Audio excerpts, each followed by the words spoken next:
사람을 살리는 것이 답이다라는 제목으로 이 시간 함께 은혜 나누기를 원합니다. 불편한 편의점이라는 책이 있습니다. 이 책은 제목부터 제 관심에 들었습니다. 책 제목을 보고 편의를 위해 지어진 상점이라는 뜻의 편의점이 불편하다니 이런 의문이 저에게 생겼기 때문입니다. 책 속에 나온 등장인물들은 각자 다른 사람을 불편해하거나 불편하게 하는 사람들이었습니다. 그럼에도 불구하고 편의점에서 벌어지는 일들을 통해 세상을 살아갈 맛 나게 하는 공간으로 바뀌는 것들이 책에 소개되고 있습니다. 책을 통해 작가는 이야기합니다. 세상은 원래 살아가기 불편한 곳이라고. 하지만 우리의 삶이 소소한 일상들이 불편해 보이고 혹은 실제로 불편할지라도 누군가의 작은 조언이, 선행이, 또 작은 생각의 전환이 살맛나게 하는 것이라고 일깨워 주는 책입니다. 이 책을 읽고 저는 교회를 생각하게 되었습니다. 고객의 편의를 위해 지어진 상점이 편의점이라면 교회는 어떤 곳이어야 하는가? 왜 만들어졌는가? 이렇게 묵상하던 중 오늘 본문을 통해 한 가지의 해답을 찾게 되었습니다. 함께 그 은혜를 나누기를 원합니다. 우리는 계속해서 사무엘상을 묵상하고 있습니다. 지난 이야기를 잠깐 상기시켜 보면 사울은 다윗의 명성이 높아지면 높아질수록 자신이 가지고 있는 왕위를 위협받았고 다윗이 자신을 해치고 자신의 왕위를 찬탈할 것이라 두려워했습니다. 이러한 두려움은 마지막 사사이자 선지자였던 사무엘이 하나님께 사울을 버렸다고 말했을 때, 백성은 자신보다 다윗을 찬양하는 것을 보았을 때, 자신이 아끼는 아들 요나단이 다윗을 보호하는 걸 알았을 때, 대외적으로는 주적이었던 원수와도 같았던 블레셋과 전투를 승리하고 돌아오는 다윗을 볼 때마다 사울의 불안감은 점점 더 증폭되고 커졌을 것입니다. 현대사회는 이러한 불안감이 기저에 깔려 있습니다. 청년들은 나는 취업도 못하고 있고 갖춰놓은 것도 없는데 몇몇 성공담이 세상 미디어를 통해 귓가에 들려올 때마다 이러한 불안감이 증폭되고 더 커지는 것을 볼 수 있습니다. 청년들이 불안해할 만합니다. 나는 정말로 아무것도 이루어 놓은 게 없음에도 불구하고 어떤 사람은 외제차를 타고 어떤 사람은 대기업에 입사하고 또한 사업체를 꾸리며 잘 사는 것처럼 보여지기 때문입니다. 그래서 청년들은 자신의 이력서에 한 줄이라도 더 무언가를 만들기 위하여 노력하고 애쓰고 있습니다. 그런데 청년들은 여기에서 멈추지 않고 자신의 삶에서 반드시 영위해야 하는 무언가를 포기해야 하는 지경까지 이르렀습니다. 우리는 이러한 청년 세대를 처음에는 세 가지를 포기하고 사는 세대, 즉 삼포세대라 불렀습니다.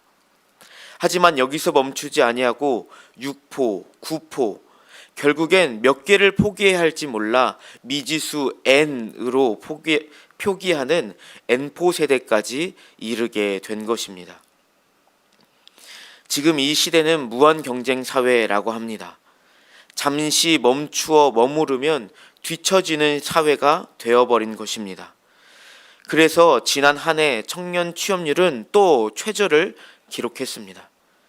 지난달 2월에는 취업하지 않는 청년들 중 구직 활동하지 않는 그냥 쉰 청년들이 약 50만 명에 육박했습니다.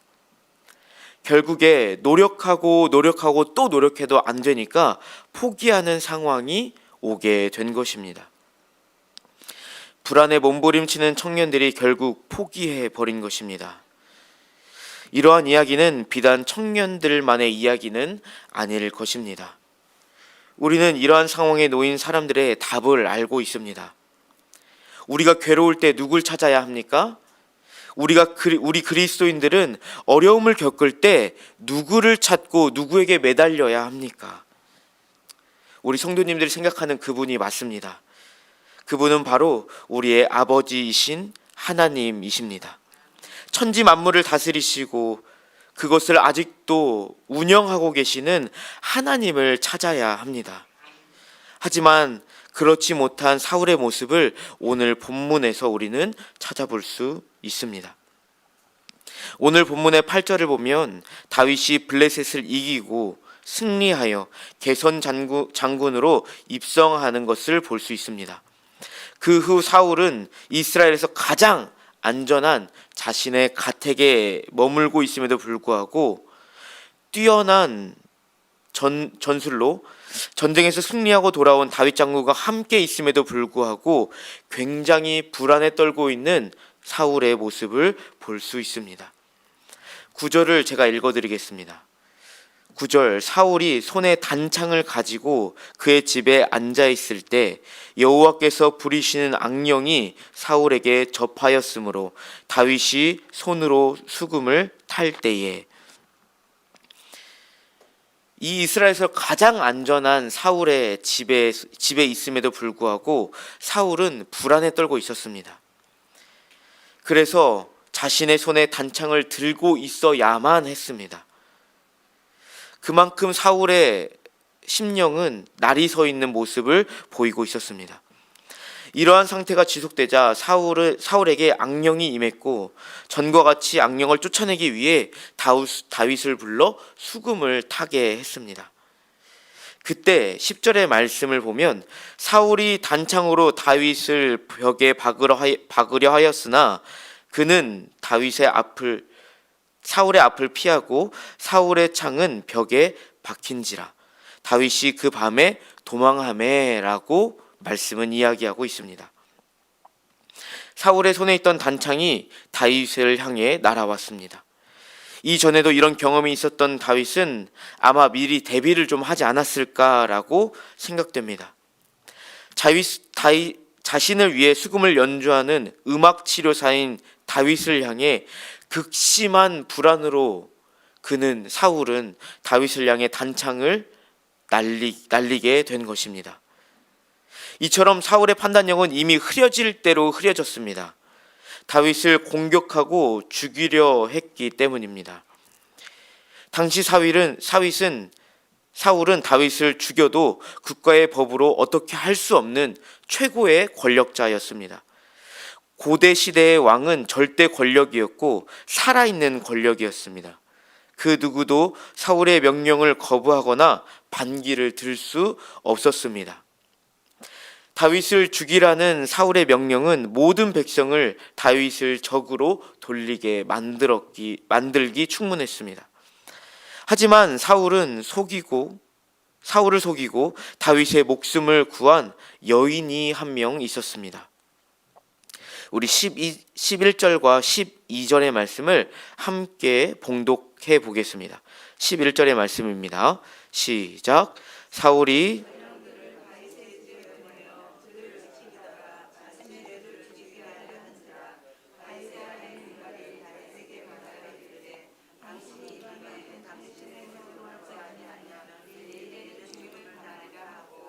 미갈이 다윗을 창에서 달아내림에 그가 피하여 도망하니라.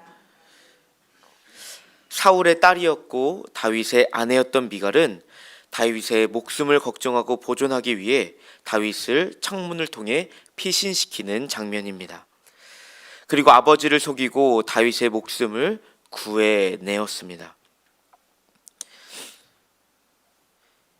여기서 보면 더 나아가 미갈은 다윗이 도망치는 시간을 벌기 위해 집에 있던 우상을 가지고 침실에 다윗인 것처럼 그래서 다윗의 도피의 시간을 번 것도 우리는 볼 수 있습니다. 이 당시에 미갈은 두 가지의 선택을 할 수 있었습니다. 다윗을 사울의 군대에 넘겨주어 사울의 이쁨을 받는 선택과 다윗을 살리고 역적의 아내로 남는 것이었습니다. 누가 봐도 아버지의 사울을 선택하여 왕의 신뢰를 받고 이쁨을 받고 싶어 할 것입니다. 그런데 미갈은 그런 선택을 하지 않았습니다. 다윗은 미갈의 훌륭한 남편이었지만 왕에게 미움을 받고 있었고 목숨을 잃을 위기에 놓여 있는 사람이었습니다. 마치 선풍기 앞의 촛불처럼 언제 그 생명이 꺼져도 이상하지 않았습니다. 하지만 미갈은 다윗의 생명을 살리기로 결정합니다. 세상의 눈으로 보기에는 당장 얻어질 유익, 세상이 돌아가는 흐름에 따라 대세인 사울 왕을 선택해야 하는 일이었습니다. 하지만 하나님께서는 오늘 미갈의 선택처럼 상황과 환경을 뛰어넘어 생명을 보존하게 하시는 선택을 하게 하실 때가 있습니다. 우리는 미갈을 통해 대세를 선택하는 것이 아닌, 세상의 기준을 선택하는 것이 아닌 하나님의 인도하심을 선택하는 것을 보게 되는 것입니다. 즉, 교회는 생명을 살리는 일을 선택해야 하는 것입니다. 교회가 선택한 결과는 세상과 같을 수는 있습니다. 하지만 선택의 기준이 세상과 달라야 한다는 것입니다. 세상은 대세를 따릅니다. 다윗이 이길 수 있는 확률은 매우 적고, 사울이 다윗을 죽이고 왕위를 이어갈 확률이 높다면 당연히 사울을 선택해야 합니다. 그래야 나도 살고 내 가족도 살 수 있으니까요. 하지만 하나님의 뜻은 달랐습니다. 하나님은 다윗의 생명을 구하기로 작정하셨습니다. 그리고 미갈을 통해 이 생명을 살리는 일을 이루어 내십니다. 그리고 결국 다윗을 인도하시고 그의 세력을 넓히시며 이스라엘의 두 번째 왕이 되게 하십니다. 하나님의 뜻은 하나님께서 택하신 생명을 살리는 것이며 그 일에 우리를 사용하기 원하시고 계십니다. 사무엘상 18장 21절을 보면 사울은 미갈을 통해 다윗을 죽게 만들려고 했지만 하나님은 미갈을 통해 다윗을 살리는 역사를 오늘 본문을 통해 하고 계신 것입니다. 사단은 우리의 죄악으로 인해 우리를 죄의 구렁텅이로 절망 가운데로 빠뜨리려고 하지만 하나님은 우리의 죄성을 통해 하나님을 바라보게 하시고 의지하게 하시고 살아나게 하시는 역사를 주도하고 계십니다. 우리가 하나님의 도구로서 생명을 살리기 위해 우선 우리가 먼저 살아나야 합니다. 맹인이 맹인을 인도할 수 없듯이 죽은 자가 어떻게 생명을 전달할 수 있겠습니까? 하나님은 교회에게 예수 그리스도의 생명력을 주셨습니다. 그리고 그 생명으로 우리는 사망에서 생명으로 옮겨지게 되었습니다. 구원받은 자가 마땅히 해야 할 일은 바로 그 생명력을 잃지 않고 하나님께서 원하시는 분량만큼 그 생명력이 자라나는 것입니다. 복음서에서 믿음의 유무를 물어본다면 연도가 뒤에 써지는 성경일수록 믿음의 유무에 대해서는 잘 믿고 있는지, 믿음의 질적인 측면이 잘 성장하고 있는지 그것을 강조하고 있음을 우리는 바라볼 수 있습니다. 그리고 두 번째로 자라나게 하신 생명력을 흘려보내는 것을 우리 성경 본문은 우리를 통해 이야기하고 있습니다. 내 안에 예수 그리스도의 생명력이 넘쳐나게 되면 자연스럽게 넘쳐난 생명력이 흐르게 되어 있습니다. 얼마 남지 않은 물통에 물을 퍼내려고 애쓰고 물통을 기울이고 그것을 바라보는 것이 아닌 하나님께서 생명을 넘치게 부어주시면 저절로 우리를 통해 그 생명이 흐르게 되는 것입니다. 하나님은 우리를 통해 그런 일을 하기 원하십니다. 우리의 전도 사명은 끝나지 않았습니다. 온 생명 전도 축제를 통해 전도의 불길이 타오르고 있습니다. 어떻게든 나에게 주신 생명을 다른 사람에게 전하려고 많은 평화교회 성도님들이 고군분투하고 계십니다. 이것이 바로 하나님께서 우리에게 생명을 주신 이유이며 우리의 사명인 줄로 믿습니다. 생명을 품고 생명을 살리는 평화교회 한 사람, 한 성도, 한 가족이 되기를 간절히 바라고 축복합니다. 하나님께서 교회에게 바라는 한 가지는 우리에게 주신 생명을 전달하는 것입니다. 그리함으로 말미암아 우리가 살아난 그 생명으로 우리가 전한 생명이 많은 사람들을 살리는 것입니다. 다윗이 죽을 위기에 놓여 있었으나 미갈이 다윗을 살려 도피하게 하신 것처럼 세상 사람들이 죽을 위기에 놓여 있지만 우리는 그 사람들에게 생명으로 인도하는 인도자의 역할을 해야 한다는 것입니다. 우리가 품고 있는 생명을 많은 사람에게 전달하시기를 소원합니다. 하나님께서 예수 그리스도를 이 땅 가운데 보내 죽으심으로 말미암아 우리에게 생명을 공급하여 주셨습니다.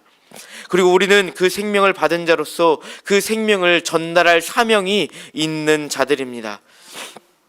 하나님은 우리에게 멈추지 않고 계속해서 전달하라고 말씀하십니다.